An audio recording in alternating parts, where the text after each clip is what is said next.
On va aborder votre parcours, hein. Votre parcours ensuite. Déjà, c'est pour abidjanshow.com, c'est le premier site culturel événementiel de Côte d'Ivoire. Donc, aborder déjà votre parcours, votre philosophie musicale, votre perception de la culture, donc de la musique. Et vu que nous parlons un peu de Côte d'Ivoire, votre relation. Ça tourne déjà? Non, non, non. Tu tournes déjà? Ah non, non, non, non. Voilà. Ok, tu vas gérer ça après. C'est le dire en fait. D'accord. Donc tu coupes. Il faut laisser. Ok. C'est bon. Bonjour, internautes de www.abidjanshow.com. En ce jour, nous recevons deux orfèvres du rap français. Des artistes qui ne sont plus à présenter tant leur intelligence musicale et leur force ont convaincu l'Occident et l'Afrique tout entière. Les Nègres Marrons, Jackie et Benji sont présents avec nous ce jour. Bienvenue sur www.abidjanshow.com. Bonsoir. Bonsoir, bonsoir. Souvent la difficulté. L'introduction est tellement sérieuse. Souvent la difficulté lorsqu'on est en face de groupe, c'est à qui on s'adresse d'abord. Mais moi je pense que il n'y aura pas de cérémonie de ce point de vue là. Deux personnes qui ne forment qu'un, donc tu peux y aller. Voilà, tout à fait. Ok, la première question qui me plaît de vous poser, c'est les Nègres Marrons. À partir de quand les Nègres Marrons aujourd'hui, quand vous observez votre parcours, quel constat, quelle réflexion vous faites vous-même de votre musique? Si on devait dresser un bilan, on va dire que le bilan est plutôt positif. Il faut savoir que le premier disque de Nègres Marrons est sorti en 95, donc 1995, 2011, moi 1995, je vous laisse faire le calcul et de savoir que on est toujours là sur le terrain et qu'il y a toujours autant de supporters qui nous suivent et qui apprécient notre musique. Ça peut être que positif, ça veut dire que tout au long de ces années, on a réussi à installer un style Nègres Marrons, une couleur Nègres Marrons. Les gens adhèrent à nos messages, adhèrent à nos propos, se reconnaissent dans nos textes. Donc, et c'est aussi ce qui vous pousse à continuer, à évoluer, même si on a connu des très très hauts, on a connu des bas, mais ça fait partie aussi d'une carrière d'un artiste. Et aujourd'hui, pour nous, le principal, c'est d'avoir toujours cette passion et cette volonté et toujours cette même envie d'aller en studio, de monter sur scène et de donner du bonheur et du plaisir à ceux qui nous suivent.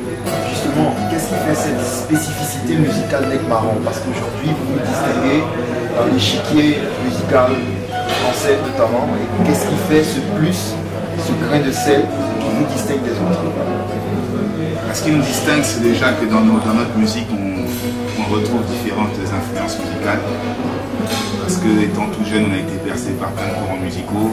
Déjà la musique africaine, capverdienne, congolaise, ivoirienne, du zouk avec des grands artistes comme Kassab, du reggae avec des artistes comme Bob Marley, Peter Tosh, de la soul avec des grands comme James Brown, du hip-hop avec des groupes comme Baby Kenny. Donc voilà, c'est toutes ces influences-là, voilà, tout ce mélange qu'on peut retrouver un peu dans notre musique.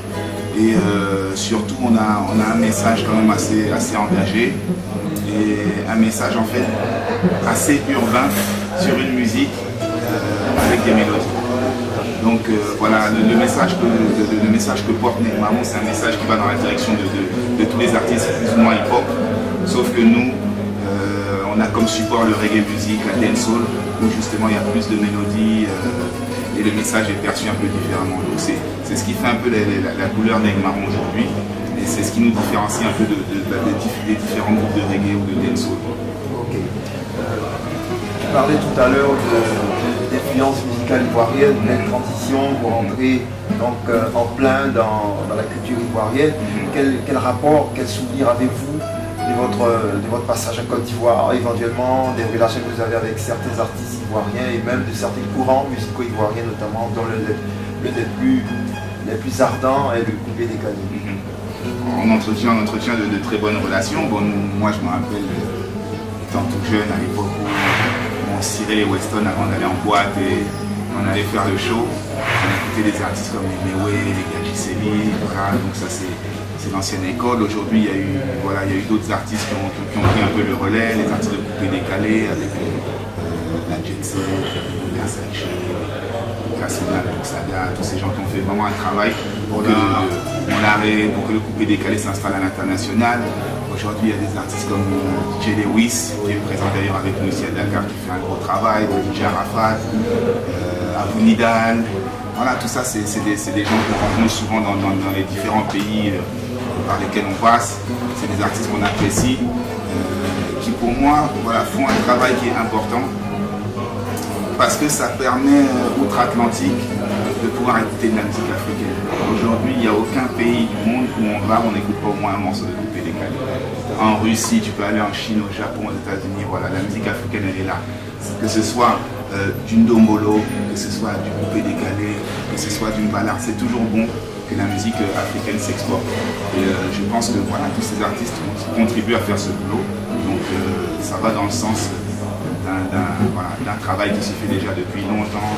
Et donc c'est positif. C'est ça, non? C'est une continuité. Oui. Alors des perspectives de featuring avec un artiste ivoirien, oui, non? Justement, on parlait de DJ Lewis, ça devait être une surprise, mais voilà, on dévoile la surprise. Ça devient une exclusivité. Ça devient une exclusivité, exactement. Donc il y a un morceau qui va bientôt se faire avec DJ Lewis, les parents et DJ Lewis. Donc voilà, vous allez pouvoir bientôt découvrir cette fusion reggae dancehall avec coupé décalé. Donc j'en dirai pas plus, mais attention. En tout cas, ça sera sans aucun doute un cocktail Molotov, nous n'en doutons pas.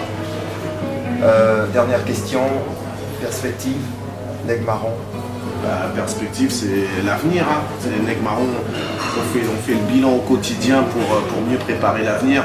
Et quand on dit on fait le bilan, c'est regarder un petit peu regarder dans le rétro pour voir ce qu'on a fait de bien, ce qu'on a fait de moins bien et pouvoir mieux repartir. Donc là, on travaille actuellement sur un nouvel album, le 5e album des Neg Marron de Jackie Brown et Benji. Et voilà, ça promet, on est vraiment dans une bonne dynamique. Il y a déjà plusieurs morceaux qui sont déjà terminés et je pense que l'album arrivera fin 2011 et ça risque d'être un très bel album. En tout cas, je pense que ça va plaire à tous nos supporters, toutes nos supportrices et tous ceux qui suivent Jackie Benji depuis tellement longtemps que je ne peux pas te dire combien de temps. En tout cas, c'est sûr, nous l'attendons et puis ce sera un grand succès, nous y croyons, parce que votre parcours témoigne déjà de l'immensité de vos potentialités. Nous recevions aujourd'hui les Neg Marron, ces deux as, ces deux monstres du rap français. C'était pour le compte du www.abidjanshow.com. Merci. Je voudrais dire juste un merci à notre Harry Roselmac ivoirien pour cette présentation. Il y a foy. Donc voilà, abidjanshow.com, on est là, Jackie et Benji en vivant en direct. Big up à la Côte d'Ivoire. T'entends pas ou quoi?